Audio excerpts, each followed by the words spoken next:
Good morning dear student, और साथ ही साथ आप सभी को स्वतंत्रता दिवस की हार्दिक बधाइयाँ और ढेर सारी शुभकामनाएं।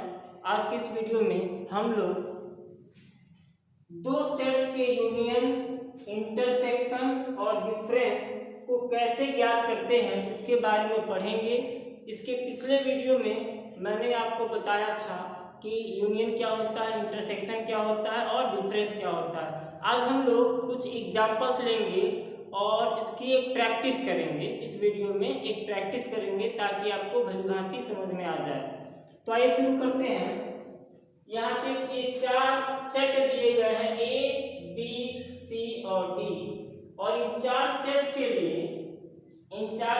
लिए मान लीजिए कि हमें ज्ञात करना है पहला ए यूनियन बी को ज्ञात करना है। ए यूनियन बी, तो ए यूनियन बी, अब देखिए सेट ए में 1 2 3 4 है और सेट बी में 3 4 5 6 है। तो यूनियन का मतलब होता है कि दो सेट में जो चीजें हैं उनको एक ही में मिला करके एक नया सेट बना देना। जैसे आपको मैं बताया था कि मेरे पास एक बैग है, एक हाथ में और दूसरे हाथ में दूसरा बैग है। तो दो बैगों में दो अलग अलग चीजें हैं या उसमें कुछ कॉमन भी हो सकता है। तो दो बैगों में जो चीज है, जो वस्तुएं हैं, यदि हम उनको उठाकर एक ही बैग में डाल दें तो उसको हम लोग कहेंगे यूनियन। ठीक है, तो ए यूनियन बी ये एक सेट बनने जा रहा है सेट ए और सेट बी के अवयवों को या एलिमेंट्स को लेकर के। सेट ए और सेट बी के एलिमेंट्स को मिला करके एक नया सेट बनेगा जिसको हम कहेंगे ए यूनियन बी। तो आइए देखते हैं इसके क्या क्या एलिमेंट्स होते हैं। तो ए में से आएगा 1 2 3 4, ये ए में से आ गए इतने एलिमेंट्स। अब बी में देखें क्या क्या, बी में 3 है तो 3 को दोबारा नहीं लिख सकते हैं क्योंकि ऑलरेडी 3 लिखा हुआ है। फिर 4 है तो 4 को भी हम दोबारा नहीं लिख सकते क्योंकि ऑलरेडी इसमें लिखा हुआ है। 5 है तो 5 को ले लेंगे और 6 भी इसमें शामिल कर लेंगे। तो ये हमारा बन गया ए यूनियन बी। इसके बाद से second question A union C. Set A और सेट सी का यूनियन।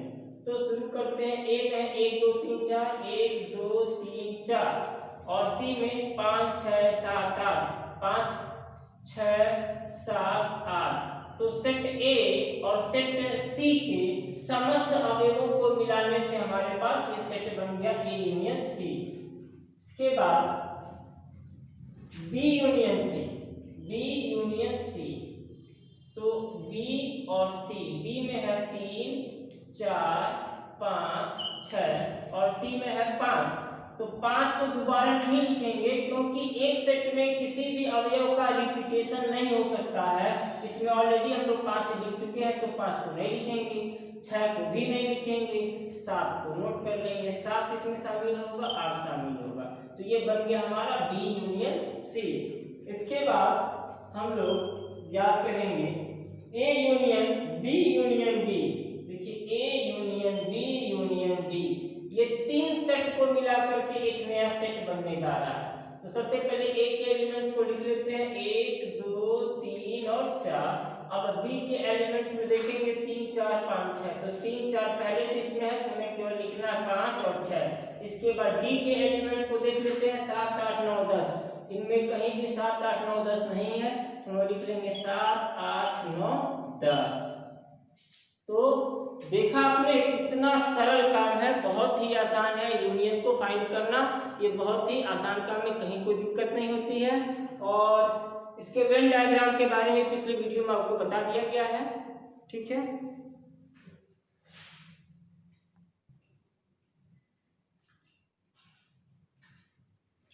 अब हम लोग कुछ एग्जांपल्स देखेंगे इंटरसेक्शन का या सर्वनिष्ठ समुच्चयों का। तो ये देखते हैं हम लोग के पास ए बी सी डी ये 4 सेट दिए गए हैं। इन सेट की सहायता से हमें मान लीजिए फाइंड करना है कि ए इंटरसेक्शन डी क्या होगा। ए इंटरसेक्शन डी, तो इंटरसेक्शन के बारे में पिछले वीडियो में बता दिया गया कि दो सेट ए और बी दिए रहने पर A intersection B set A और सेट बी के उन अवयवों का, उन एलिमेंट्स का समुच्चय होता है जो दोनों में कॉमन है। मतलब एक सेट ए है, एक सेट बी है, तो जो दोनों में कॉमन है, जो ए में भी है और जो बी में भी है, उन अवयवों को मिलाने से जो सेट बनेगा उसको हम लोग बोलते हैं सर्वनिष्ठ समुच्चय या इंटरसेक्शन। तो ए इंटरसेक्शन बी, देखिए दोनों में क्या कॉमन है, ए और बी में कुछ कॉमन है या नहीं है। 3 इसमें है, इसमें नहीं है। 5 7 9 11, एक दिखाई दिया 11 दोनों में कॉमन है, और 9 भी दोनों में कॉमन है, और 7 भी दोनों में कॉमन है। तो ए इंटरसेक्शन बी के एलिमेंट्स रहेंगे 7 9 एंड 11, 7 9 और 11। फिर इसके बाद हम देखते हैं B intersection C. B intersection C, तो बी और सी इन दोनों में एक कॉमन मिला 11 और इसके बाद 13 कॉमन है, बस इसके अलावा कुछ और कॉमन नहीं है। तो बी इंटरसेक्शन सी के एलिमेंट्स होंगे 11 और 13। फिर आगे हम लोग देखते हैं A intersection C, A intersection C intersection D.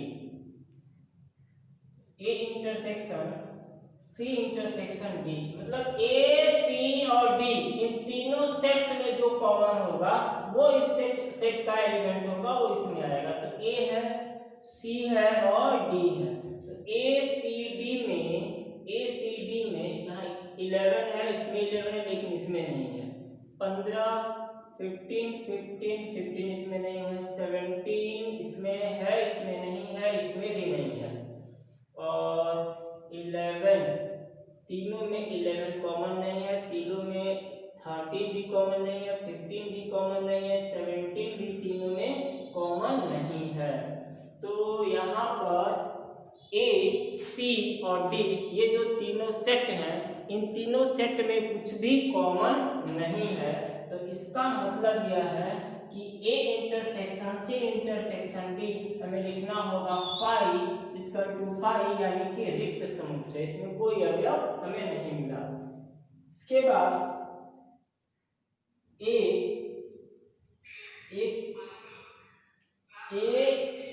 Intersection B union C, एक ऐसा सेट हमें फाइंड करना है, ए इंटरसेक्शन बी यूनियन सी।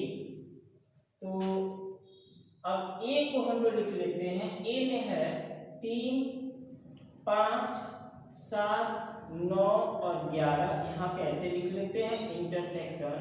और यहाँ पर बी यूनियन सी, बी और सी को मिलाने से जो सेट बनेगा उसको हम लोग लिख लेंगे 7 9 11 दोनों में है तो एक बार लिखेंगे, 13 दोनों में है तो एक बार लिखेंगे, और 15।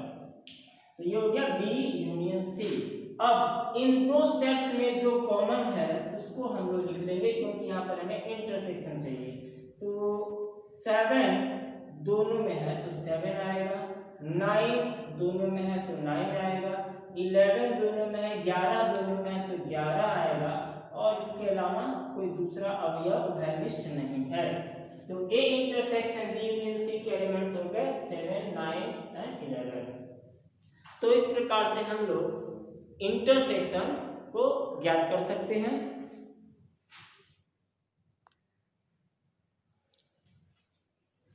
इसके बाद हम लोग देखेंगे कि दो सेट का डिफरेंस कैसे हम लोग ज्ञात कर सकते हैं। दो सेट का डिफरेंस, तो a माइनस बी हम लोग ज्ञात करेंगे। यहाँ पर a के एलिमेंट्स दिए हुए हैं 1 2 3 4, और b के एलिमेंट्स दिए हुए हैं 3 4 5 7 और 11, और c के एलिमेंट्स दिए गए हैं 4 7 13 14।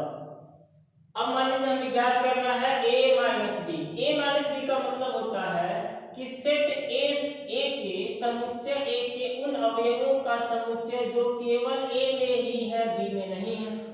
या दूसरे शब्दों में कहें तो a और b में जो कॉमन एलिमेंट्स हैं, उन कॉमन एलिमेंट्स को सेट a में से निकाल देने पे जो एलिमेंट्स बचेंगे उनका ही समुच्चय a माइनस बी है। तो इसको हम लोग करते हैं। देखिए सबसे पहले a और b में ये ढूंढना पड़ेगा कि कॉमन एलिमेंट्स क्या है। तो 3 4 3 4, देखिए 3 4 दोनों में कॉमन है। तो a माइनस बी का मतलब सेट ए में जितने एलिमेंट्स हैं उन एलिमेंट्स में से उनको छोड़ दिया जाए जो कॉमन है, तो हम लोग 3 को छोड़ देंगे, 4 को छोड़ देंगे और जो बचेगा उसको लिख लेंगे। तो ये हो गया सेट ए माइनस बी। अब मान लीजिए हमें निकालना है बी माइनस ए, तो वही प्रक्रिया यहाँ पर भी है। हम लोग क्या करेंगे, ये देखेंगे कि ए और बी में कॉमन एलिमेंट्स क्या है, तो 3 4 दोनों में कॉमन है। क्योंकि बी माइनस ए निकालना है तो बी में जितने भी एलिमेंट्स हैं उनमें से उन एलिमेंट्स को छोड़ देना है जो कॉमन है, उसको छोड़ देंगे, जो बच गया है उसको लिख लेंगे। तो ये हमें देते हैं सेट बी माइनस ए। इसी प्रकार मान लीजिए a माइनस सी हमें ज्ञात करना है, a माइनस सी, तो a और c, तो a माइनस सी ज्ञात करने के लिए हम लोग ढूंढेंगे कि दोनों में कॉमन क्या है। तो देखिए 4 यहाँ पर भी है और 4 यहाँ पर भी है, तो a माइनस सी का मतलब सेट a में से उस एलिमेंट को छोड़ दीजिए जो कॉमन है। तो ये कॉमन है, इसको हम लोग छोड़ देंगे, जो बचेगा उसको हम लोग लिख लेंगे। तो ये हमें मिल गया a माइनस सी।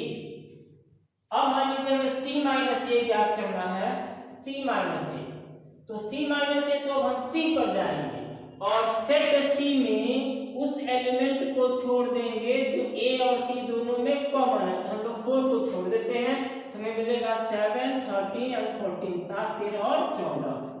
तो इसमें हम लोग लिखेंगे 7 13 और 14। तो इस प्रकार से हमें प्राप्त हो गया c माइनस ए।